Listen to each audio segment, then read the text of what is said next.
Olá, meus amigos, tudo bem? Espero que todos estejam bem, que Jesus nos abençoe, que possamos estar com as nossas mentes, os nossos corações abertos para receber as informações que fluem do alto para nós outros aqui, né? Lembrando que esses vídeos que gravamos não são informações que eu trago, mas simplesmente reproduzindo aqui os ensinamentos da espiritualidade superior para todos aqueles que têm interesse em assuntos relativos à espiritualidade, à doutrina espírita, ao Evangelho de Jesus, aos temas espiritualistas. E é por essa razão que a gente tem esse canal aqui, né, que se chama Reflexões Espiritualistas, que se dedica principalmente à divulgação desses temas que são muito caros ao nosso coração. Então que todos nós estejamos aí dispostos, com o coração também aberto, para ouvir as interpretações que não são minhas no final da história, né? São dos espíritos que escrevem esses capítulos, esses livros, essas mensagens, como André Luiz, Emmanuel, Humberto de Campos e tantos outros que escreveram através da mediunidade de Chico Xavier, que em vida publicou 512 livros, né? Só para que vocês tenham ideia da vasta quantidade de informações disponíveis sobre esse assunto, né? A gente está trazendo assim uma réstia de luz do que é toda essa obra magnífica do Chico Xavier, né? Pode ser encontrada em várias livrarias, tanto físicas quanto virtuais, podem ser encontradas nas livrarias espíritas espalhadas aí pelos centros espíritas ao redor do mundo, se você quiser um livro físico, né? Enfim, é uma obra grandiosa e nós estamos simplesmente como humanidade tangenciando ainda por enquanto, né? E lembrando que se aqueles que gostarem do canal, do conteúdo principalmente, deixem o seu like que está aparecendo aqui em algum lugar, aqui, né? Aqui. Se inscrevam no canal, nós temos mais de 700 pessoas inscritas no canal e tem um sininho de notificações que fica por aqui. E você aciona esse sininho de notificações e consegue, quando entrar lá no canal, né, você consegue deixar acionado esse sininho. Toda vez que eu publicar um vídeo, vocês vão receber um aviso lá no seu computador, no seu celular, no seu laptop, enfim, na sua mídia aí, informando que um vídeo novo foi gravado. Tá certo? Bom, sem mais delongas, vamos aqui hoje ao tema do dia, né? Não sei se é noite ou dia aí, a hora que vocês estão assistindo, que se chama Reclamações. Olha que título atual, né? Do livro de Respostas da Vida que nós estamos estudando. Estamos aí já no capítulo 36, perto de acabar. Que deve ter 40 ou 41 capítulos, se eu não me engano, né? Então, como eu disse, o título é muito sugestivo, porque vivemos ainda nesse mundo que a reclamação de qualquer tipo e ordem ainda impera de uma forma muito grande, né? Então é um tema bem atual, não obstante o livro ter sido escrito aí na década de 70, né? Então vamos lá. Ele fala assim: aprendamos a evitar reclamações para não agravar dificuldades. Então a mensagem capital de todo o texto que nós vamos ler agora, se a gente fosse fazer um corte nesse vídeo aqui, seria isso: aprendamos a evitar reclamações para não agravar dificuldades. Então, toda reclamação, no fundo, é uma espécie de revolta da alma, né? É como se nós estivéssemos colocando para fora de forma verbal ou até mental mesmo, mas de toda forma é uma característica vibracional nossa, né? Uma nossa indignação com alguma coisa, ou com algo, ou com um acontecimento, né? Então o que ele fala? Ele não está dizendo para você não reclamar, ele está dizendo para você evitar, né? Existem reclamações que podem ser procedentes, são de ordem de natureza profissional, você tem que reclamar de um serviço que você não está sendo bem atendido por uma concessionária pública, sei lá, por telefone, internet ou por energia elétrica, muito comum até hoje em dia, né? Mas nós não estamos falando dessas reclamações, estamos falando das reclamações às outras pessoas, né? As atitudes das outras pessoas, né? Nós os espíritos que escreveram esse livro, né? Então ele está dizendo assim, ó, perante situações em que a corrigenda se faça realmente necessária, entregue as circunstâncias aos responsáveis pela orientação delas, que sabem quando e como intervir. Então esse aqui é aquele caso que eu falei antes, né? Você tem uma reclamação, por exemplo, de natureza comercial. Você fez uma compra num determinado site ou numa loja, recebeu um produto, a pessoa não quer ressarcir o produto ou seu dinheiro, aí tem as pessoas responsáveis para cuidar disso, né? É o Procon, né? Não adianta ir lá brigar com o vendedor da loja, né? O vendedor não tem culpa, às vezes, do problema que te acometeu, né? Não adianta também ofender ninguém, né?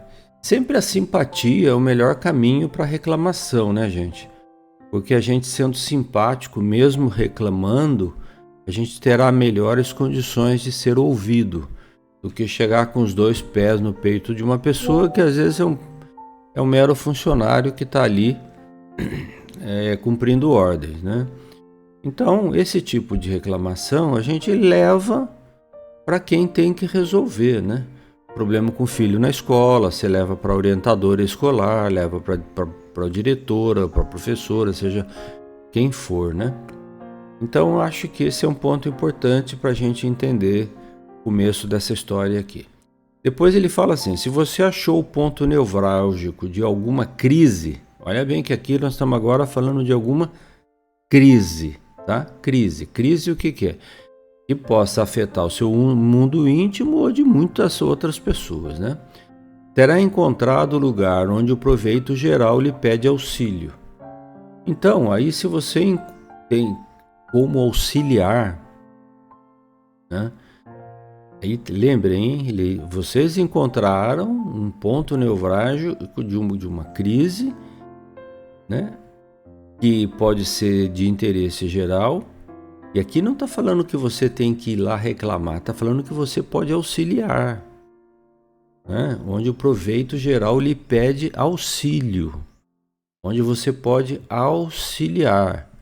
Sei lá, você mora num condomínio, num prédio, e está havendo uma dificuldade muito grande, não sei, com o lixo, com algum serviço do prédio. Em vez de você reclamar, quem sabe você possa ajudar, dando uma sugestão boa, ou falando, olha, eu conheço alguém que pode resolver esse problema, às vezes um problema de manutenção do prédio. Olha, eu tenho uma pessoa que é bom trabalhador, pode vir aqui resolver esse problema, não custa caro e vai resolver o problema rapidamente. Então é uma crise, dando esse exemplo do condomínio aí, ou do prédio que você mora, né? Que se ficar lá só reclamando com o síndico o tempo todo, não vai resolver o problema. Está só carregando a sua ira, digamos assim, a sua desconfiança ou desconforto em cima de alguém que, por sua vez, pode estar sobrecarregado de outros problemas, né, e não vai encontrar o caminho. Mas você encontrou um caminho. Você fala, tem um vazamento assim assado em algum lugar. Eu conheço uma pessoa que vem aqui e arruma. Aí você já não está levando uma reclamação para o síndico, nesse exemplo, né? Está levando uma sugestão de melhoria. É bem diferente. coisa é largar o problema com ele, outra é trazer uma solução.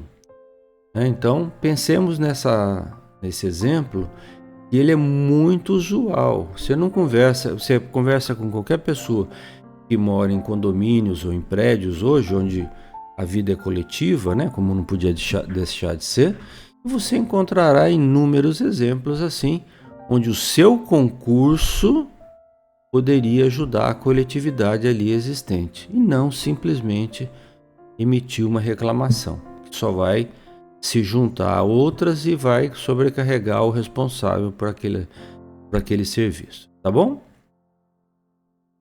Ele fala também assim, olha, isso aqui é bem interessante, procurando retificar algum erro, vale mais o seu conhecimento do bem que o seu conhecimento do mal. Às vezes não é interessante ficar cavando informações para conhecer com mais profundidade o erro de alguém ou de alguma coisa. Às vezes não produzem nada, não edifica. Então, se você acha que pode retificar um erro de alguém ou de alguma coisa, é melhor conhecer o lado positivo daquela história. Porque pelo lado positivo, e assim é que Deus trabalha, pelo lado positivo nós encontraremos formas de auxiliar. Tá certo? Eu estou no meio de um livro chamado No Mundo Maior, do André Luiz, que tem vários exemplos assim. E quando você vê lá, por exemplo, uma situação em que um irmão nosso está acamado, já praticamente esgotado fisicamente, quase desencarnando por conta de um obsessor que está ali há anos, porque ele foi ferido de morte por aquela criatura que está no leito, e vem uma senhora, uma irmã no mundo espiritual, uma mãe, digamos assim, no sono físico, e tem um diálogo fascinante com eles, fascinante. Trata o que está no leito como agressor, porque na verdade ele foi, mas com carinho e com amor, mostrando que ele deveria pedir perdão e se arrepender dos seus erros.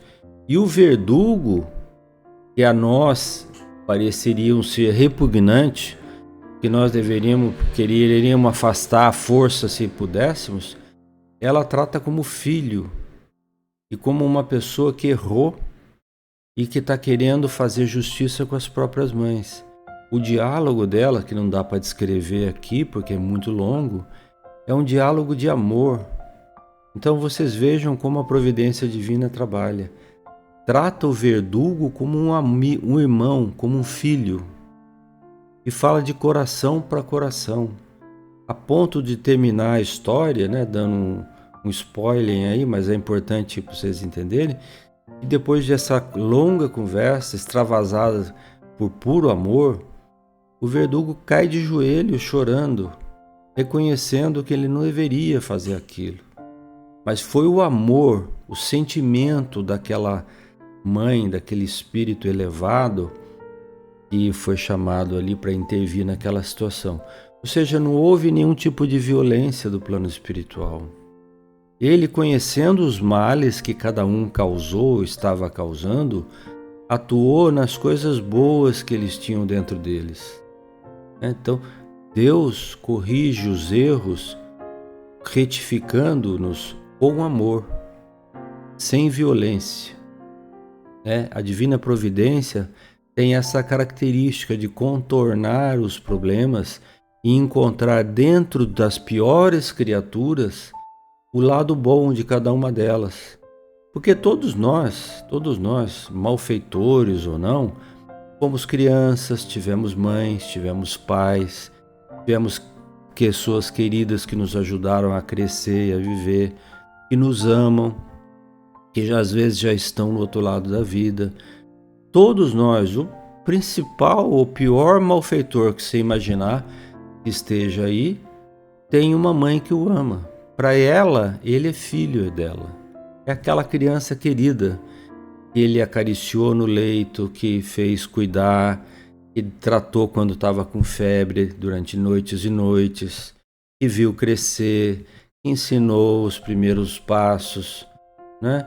E deu as primeiras educações sobre a ideia de Deus, que cuidou até atingir alguma idade maior ou a maioridade. É filho dela, não importa os erros que ele cometeu posteriormente, ele continua sendo filho dela. Você pode entrevistar qualquer mãe na porta de uma penitenciária e você vai encontrar só mães amorosas querendo o bem dos seus filhos. Não que ela desconheça o erro que o filho cometeu, mas ela olha o lado bom. Agora, se uma mãe da terra, com todos os seus defeitos, é assim, imagine Deus.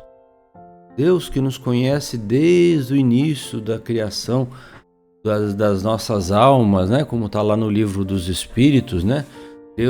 Nós somos espíritos criados simples e ignorantes, estamos aqui para aprender. Está lá no livro dos Espíritos, né? É um capítulo sobre a criação dos espíritos. Imagine Deus, gente, que amor enorme tem por nós, né?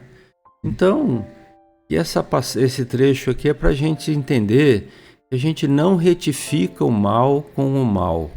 A gente só retifica o mal com o bem, tá bom? Ele continua falando assim: resguardando a harmonia de todos, imagine-se na condição da pessoa em que você pretende colocar o seu problema.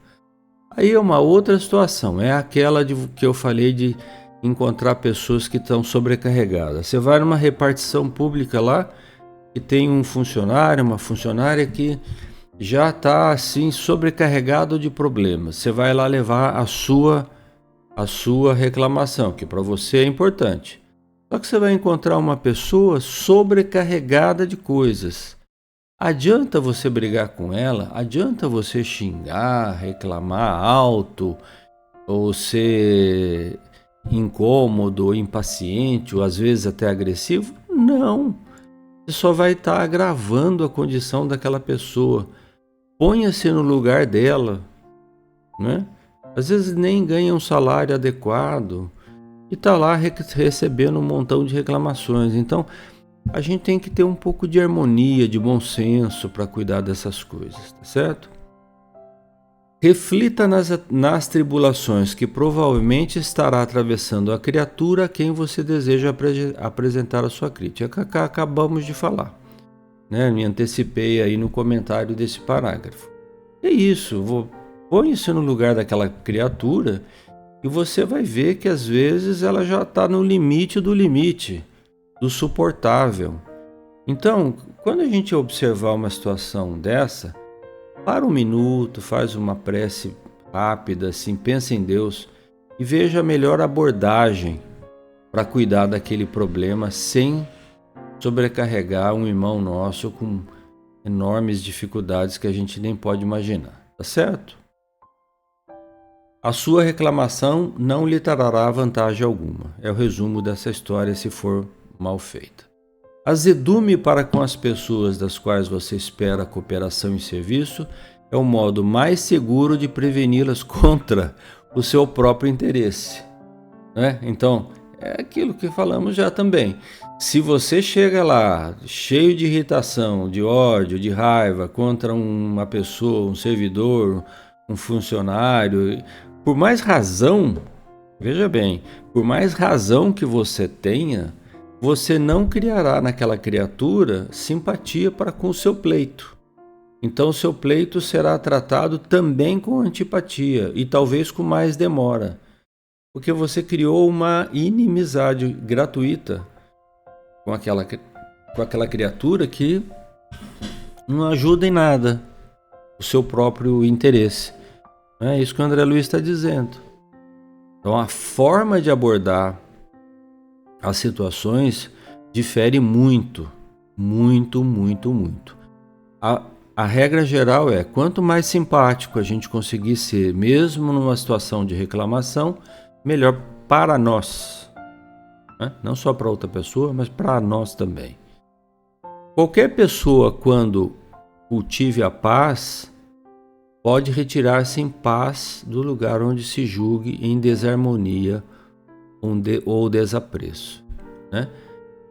Tem uma passagem do Cristo que eu não me lembro exatamente, literalmente as palavras, mas ele diz assim: quando você entrar num ambiente, né, e for sair dele, varre a poeira dos seus sapatos, algo assim, como a dizer, não deixe ali onde você entra em paz naquele ambiente, e quando você sair, você pode varrer a poeira dos seus sapatos, você já pode sair do jeito que você entrou.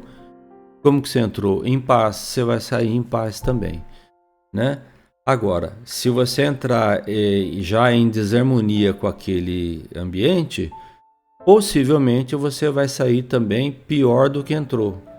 Vai sair irritado, não harmônico, não equilibrado espiritualmente. Vai levar para casa uma série de situações vibracionais negativas, né? Então, quando a gente cultiva a paz, seja em qual ambiente for, na nossa casa, no trabalho, no ambiente público, a gente pode sair daquele lugar em paz também. E certamente sairemos, porque a paz traz paz. Desassossego traz desassossego, desequilíbrio traz desequilíbrio. Agora, fraternidade, solidariedade, colaboração trazem também esses mesmos princípios para nós novamente, né? De volta. Então, já caminhando para o final aqui, o André Luiz termina assim: experimente desculpar sempre, porquanto aquilo que nos pareça falha nos outros pode surgir por falha igualmente em nós. Olha onde ele foi, hein? E em se tratando em desculpar, se hoje podemos dar, ou seja, desculpar, chegará sempre para cada um de nós o dia de receber. Ou seja, chegará sempre o momento que nós teremos que pedir desculpas, né? Então é importante desculpar sempre, é o que ele fala aí no início. Desculpar sempre. Porque aquilo que parece falha nos outros, amanhã poderá ser falha em nós mesmos, certo? E aí nós seremos convidados a pedir desculpas, pedir perdão, né? Estaremos na posição oposta àquela que nós estaríamos inicialmente. Então, gente, é isso, né? Fica aí esses rápidos ensinamentos do nosso querido André Luiz sobre o tema reclamações. Aqui chegamos no finalzinho da nossa live de hoje, já são 20 e poucos minutos, passou até do tempo, falei demais, né? E lembrem-se de se inscrever no canal, deixarem o seu like aí, para que o canal, o YouTube, possa ser reconhecido, possa ganhar relevância e ele possa ser visto e assistido por mais e mais pessoas, tá bom? Um beijo no coração de todos aí, até a semana que vem. Tchau.